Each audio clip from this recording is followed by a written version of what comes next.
Imagine stepping back in time, deep into the heart of a dense, steaming jungle.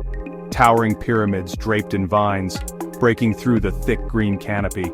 You've stumbled onto the lost world of the ancient Maya. For centuries, this civilization thrived in Mesoamerica, building magnificent cities, developing knowledge far ahead of its time. Then, as suddenly as they rose, the great southern lowland cities were abandoned. The people seemed to vanish, leaving silent stone monuments. And a mystery that has captivated generations. It's a historical whodunit on a grand scale. So who were these enigmatic people? The Maya were not a single empire ruled by one king. They were a network of powerful city-states, each with its own ruler and dynasty. Mayan cities across southern Mexico, Guatemala, Belize, Honduras were hubs of trade, art, and intellectual life. They shared a common culture, a complex writing system, a deep reverence for their gods, yet they often fought for power and resources. This mix of cooperation and conflict shaped their history. How did they achieve so much in such a harsh jungle? It's hot, humid, full of dangers. Yet the Maya didn't just survive, they flourished. They engineered vast agricultural systems, built architectural wonders that still take our breath away. Pyramids as sacred mountains, aligned to the sun, the moon, and the stars. Raw jungle meets high intellect. The Maya were masters of their world. The Maya were, first and foremost, extraordinary builders. Their cities were not just collections of huts, they were sprawling metropolises of stone, testament to their ingenuity and ambition. Imagine the city of Tikal, in modern-day Guatemala. Its great pyramids, some soaring over 200 feet high, pierced the jungle canopy like man-made mountains. These were the centers of Mayan life. Here, kings would perform sacred rituals, priests would observe the heavens, and thousands of people would gather in vast plazas for festivals and markets. These cities were alive, buzzing with the sounds of commerce, ceremony, and daily life. It's astonishing to think that these structures were built with nothing more than stone tools and human labor. Life in a Mayan city was structured and complex. At the top was the Kuhulajal, the holy lord or king, seen as a divine intermediary between the people and the gods. Below him, nobles, priests, scribes, skilled artisans. The majority were farmers, living in simple outskirts dwellings, working fields to produce maize, beans, squash. This social pyramid meant everyone had a role, from king atop his pyramid to the farmer tending crops. The Maya were also brilliant artists and writers. Temples and palaces covered in intricate carvings and colorful murals, depicting gods, kings, battles, creation myths. But perhaps their most significant intellectual achievement was their writing system. A sophisticated combination of pictographs that represented whole words and phonetic symbols that represented sounds. For a long time we couldn't read these strange glyphs, but decades of scholarship let us decipher stories on stone monuments, pottery, bark paper books. We can finally hear the Maya in their own words. These cities were deeply connected to the cosmos. The Maya were obsessed with astronomy.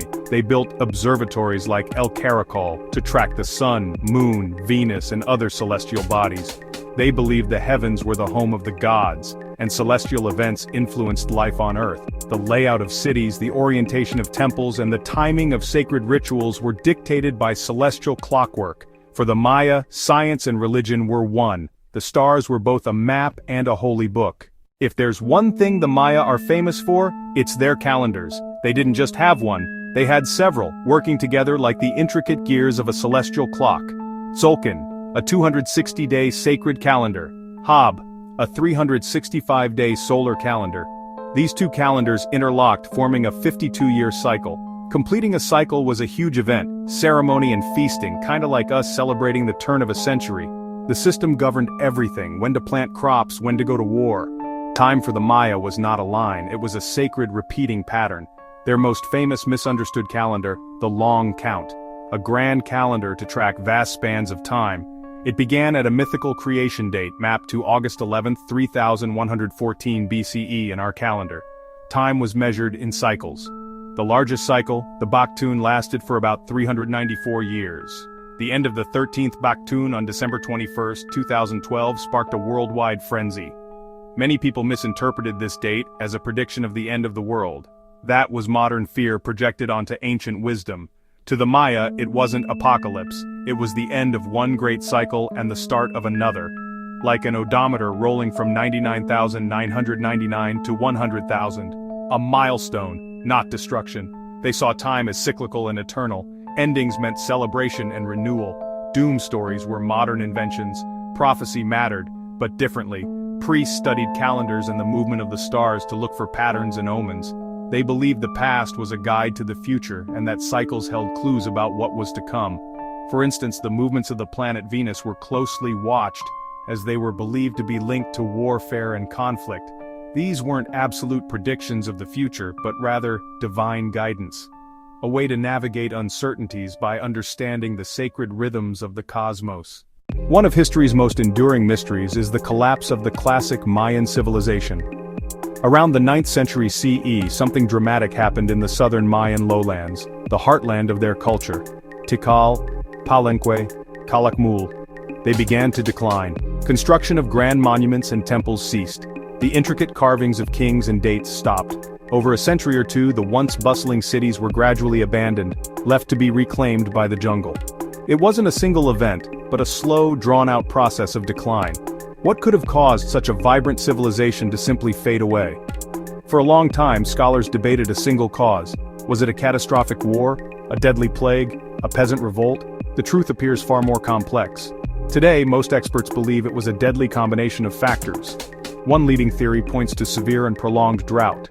Scientists studying lakebed sediments and cave formations found evidence of major climate change.